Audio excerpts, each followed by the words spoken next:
Hello, this is Dennis Blewett again. I hope everybody is doing well today. Now, I am not doing well. Every day I get angrier and angrier, and I'm not in a position to express it to really anybody who will understand. But maybe it's because I'm getting old, or maybe it's because some people are getting more and more stupid. But I look at the way things were almost 50 years ago when I started practicing law, and the way they are now today is very, very depressing. I almost feel like my legal career has been for nothing.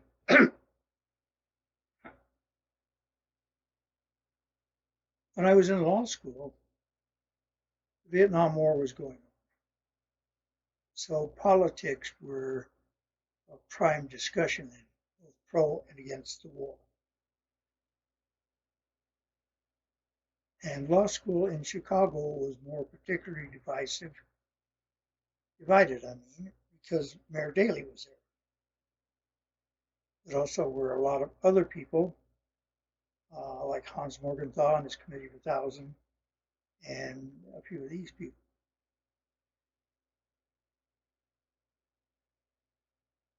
Well, when I started practicing in Colorado,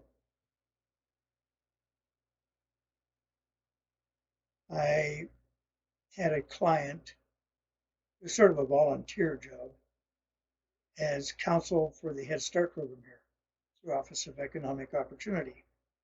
That was a project of Lyndon Johnson. Curiously enough, I got the appointment to that by a Republican senator named Peter Dominic. But anyway, went to these meetings, and then Bobby Kennedy got assassinated, and a lot of other violence. There were riots. The Chicago Democratic Convention turned into mayhem. Excuse me. And listening to the rhetoric of the Republicans, many of us knew we had to prepare for some really radical changes, which we did. At the same time, there was a push by police lobby, district attorneys and police sheriffs, etc., to roll back the search and seizure rules. This seemed to be a hot topic with the police. They came up with propagandist ideas like, why should we bust our asses catching criminals when the courts turn around and let them out? Well, my feeling there is you have that attitude, surrender your badge, because your prime obligation is to support the Constitution. And the Constitution is very specific about the presumption of innocence and also specific about the right to bail. And just because you might think somebody's guilty doesn't necessarily mean that's the case. You can't act both as judge and jury. So, if you spend your time as a policeman chasing an offender and you arrest him and he makes bail,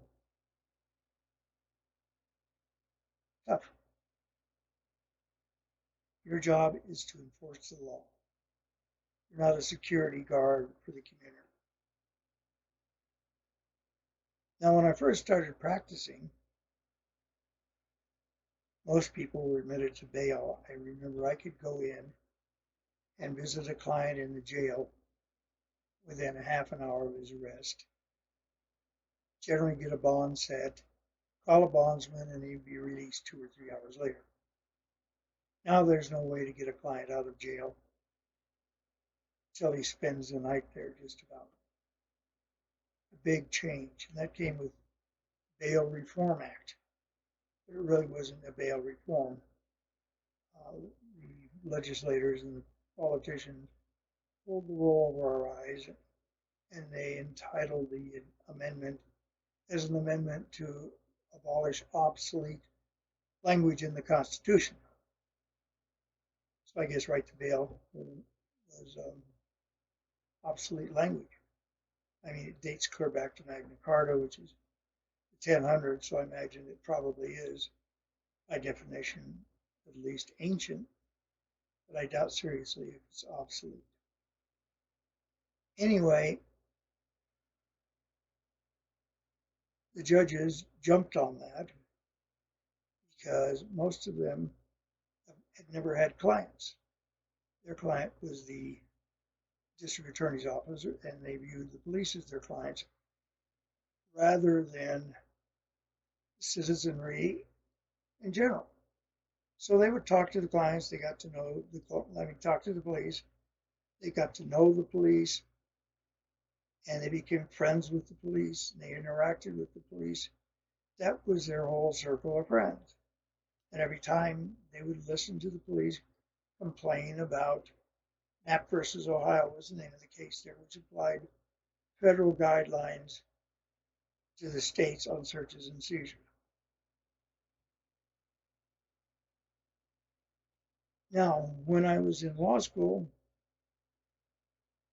one of the lawyers I eventually tried a case with did a case called Escobedo versus Illinois. Danny Escobedo was a petty criminal. He was arrested. Warren Wilson was his lawyer. Warren was going to the jail to visit another client and saw that Danny was there. Danny requested to see Mr. Wilson, and the officer said, well, later, when we're done with you. And they didn't tell Warren that Danny wanted to see him. So as soon as Escobedo confessed, then they let him see Warren or whatever he was up to. And that was the end of it. However, with the confession they prosecuted, the Escobedo case proceeded through the courts and finally ended up with the Supreme Court ruling saying that, essentially holding that the right to counsel under the Sixth Amendment is an absolute rule, and it can't be circumvented by the will of the police. So we had a judiciary at that point that was actively advocating and watching out for the creeping influence of a police state, but it still crept on. The next one was the Miranda case, which I tried with John Flynn, who did that case in Arizona. I tried a case with him in Denver here, and he's a really great lawyer. Anyway, Miranda also, in that case, said you had to advise people that they have certain rights, right to counsel, right to trial by jury, etc.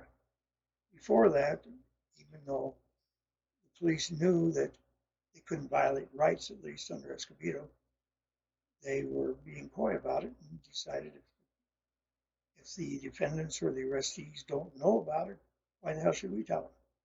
So that's the way they operated for quite a while.